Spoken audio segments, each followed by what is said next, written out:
அன்பானவர்களே, அன்பு வணக்கங்கள். நீங்களும் உங்களுடைய குடும்ப அங்கத்தினர்கள் அனைவரும் நல்ல உடல் நலத்தோடு, நல்ல மனநலத்தோடு, நல்ல வாழ்க்கை வளத்தோடு, நீண்ட ஆயுளோடு, நிறைந்த மெஞ்ஞானம் பெற்று வாழ எல்லாம் வல்ல தெய்வீக பேராற்றலிடம் உங்களுக்காக நாள்தோறும் பிரார்த்தனை செய்கிறேன். இந்த சேனலை புதிதாக பார்ப்பவர்களாக நீங்கள் இருந்தால் முதலில் இந்த சேனலை சப்ஸ்கிரைப் செய்து எனக்கு ஆதரவையும் ஊக்கத்தையும் உற்சாகத்தையும் தாருங்கள். தொடர்ந்து என்னோடு பயணம் செய்யுங்கள். பல்வேறு புதிய விஷயங்களை நீங்கள் தெரிந்து கொள்ளலாம்.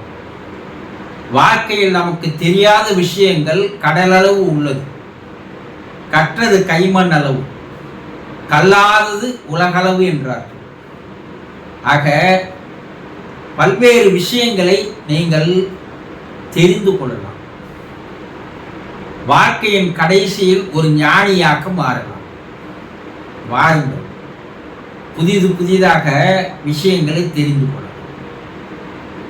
இன்று நாம் என்ன பார்க்க போகிறோம் என்றால், பிறப்பும் இறப்பும் இறைவன் கையில் இருக்கிறது என்று நம்முடைய முன்னோர்கள் ஆதிகாலம் முதல் கொண்டு சொல்லி வருகிறார்கள் இல்லையா?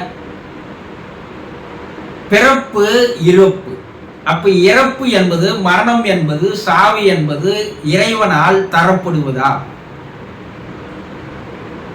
ஆனால் மனிதர்களே தன்னுடைய மரணத்தை வரவழைத்துக் கொள்கிறார்களா என்று ஒரு அன்பர் கேள்வி கேட்டிருக்கிறார். பிறப்பும் இறப்பும் இறைவன் கையில் தான். ஆனால் அவர்களுடைய கர்ம விதிப்படிதான் அது நடக்கிறது. அந்த கர்ம விதிப்படி இறைவன் அதை நடத்தி வைக்கிறான், அவ்வளவுதான். அப்போ அந்த இறப்பு என்பது ஒரு 100 ஆண்டுகளுக்கு முன்னால் நம்முடைய பாட்டன் பாட்டி முப்பாட்டி எல்லாம் வாழ்ந்த காலத்திலே அவர்களுடைய ஆயுள் எவ்வளவு இருந்ததோ அந்த ஆயுள் முடிகிற வரைக்கும் இருந்து நல்ல மரணத்தை அடைந்தார்.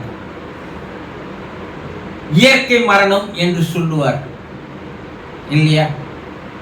இரவு தூங்கினார்ப்பா, தூக்கத்திலேயே உயிர் போய்விட்டது என்று சொல்கிறார்.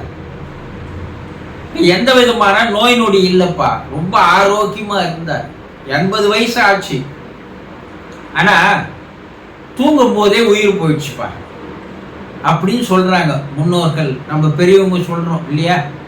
இன்று கூட ஏதோ ஒரு சிலருக்கு அது போல தூக்கத்தில் உயிர் போகிறது. இது ஒரு நல்ல மரணம், இயற்கையான மரணம், இறைவனால் தரப்பட்ட மரணம். முழு ஆயுட்காலம் வாழ்ந்து இறப்பது என்பது இறைவன் தருகின்ற ஒரு பெரிய வரம். ஆனால் இவையெல்லாம் 100 ஆண்டுகளுக்கு முன்னால் நடந்தது. ஆனா இப்போது மரணத்தை மனிதர்கள் தான் வரவழைத்துக் கொள்கிறார்கள், இறைவன் தருவதில்லை.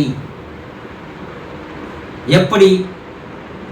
இந்த உடல் என்ற இயந்திரத்தை, இந்த வாகனத்தை சரியாக பராமரிக்காமல், அந்த உடலுக்கு ஏற்ற உணவை எடுத்துக்கொள்ளாமல், நாகரீக வாழ்க்கை என்ற போர்வையிலே நாம் தேவையில்லாத, உடலுக்கு ஒத்துழைக்காத, உடலுக்கு ஒத்து வராத உணவுகளை எல்லாம் உண்டு உடல் ஆரோக்கியத்தை கெடுத்துக் கொள்கிறோம். அப்படி உடல் ஆரோக்கியம் கெட்டு போவதால் நம்முடைய இருதயம் பாதிக்கப்படுகிறது, நுரையீரல் பாதிக்கப்படுகிறது, நோய்கள் தானாக வந்து சேர்கிறது. யாரும், இறைவன் யாருக்கும் நோய்களை தருவதில்லை. ஆனா நாம தான் நோய்களை வரவழைத்துக் கொள்கிறோம். இன்றைய காலகட்டத்தில் சர்க்கரை வியாதி என்பது அளவுக்கு அதிகமாக இருக்கிறது. அதனுடைய பாதிப்பு முதலில் இருதயத்தை பாதிக்க செய்கிறது, இரண்டாவது கிட்னியை பாதிக்க செய்கிறது. அப்போ இருதயம் பாதிக்கப்படுவதால் சர்வசாதாரணமாக இன்று ஹார்ட் அட்டாக் என்பது நடைபெறுகிறது.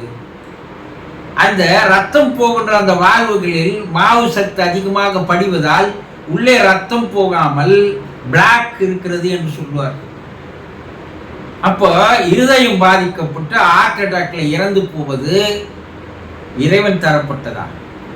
மனிதர்களாக தேடிக்கொண்டு கிட்னி ஃபெயிலியர் ஆவது என்பது இறைவன் தருவதா? மனிதர்களாக தேடிக்கொண்டு தனக்கு நோய் இருக்கிறது என்று தெரிந்தும் கூட உணவில் கட்டுப்பாடு இல்லாமல் உணவை சாப்பிட தகுதி இல்லாததை எல்லாம் சாப்பிட்டு உடல் உறுப்புகள் ஒத்துழைக்காமல் போகும். இப்போ மரணத்தை யார் வரவழைத்துக் கொள்கிறோம்? மனிதர்களே வரவழைத்துக் கொள்கிறார்கள். மது அருந்துவதால் உடல் நலத்திற்கு கேடு என்று தெரிகிறது. போதைப் பொருட்களை பயன்படுத்துவதால் உடல் நலத்திற்கு கேடு என்று தெரிகிறது. புகைப்பிடிப்பதால் உடல் நலத்திற்கு கேடு என்று தெரிகிறது. தெரிந்தும் கூட நாம் என்ன செய்யறாங்க? மக்கள் விஷத்தை அருந்துகிறார். இவை மூன்றுமே என்ன ஆகிறது என்றால் உடல் உள்ளுறுப்புகளை பாதிக்கப்படு செய்து நீண்ட நாட்கள் வாழ முடியாமல் பல்வேறு நோய்களை எடுத்து வந்து நோயிலே தள்ளப்படுகிறது. அப்ப இறைவன் உங்களை மது குடிக்கணும்னு சொன்னானா? போதைப் பொருள் பயன்படுத்தணும்னு சொன்னானா? புகைப்பிடிக்கணும்னு சொன்னானா? கிடையவே கிடையாது.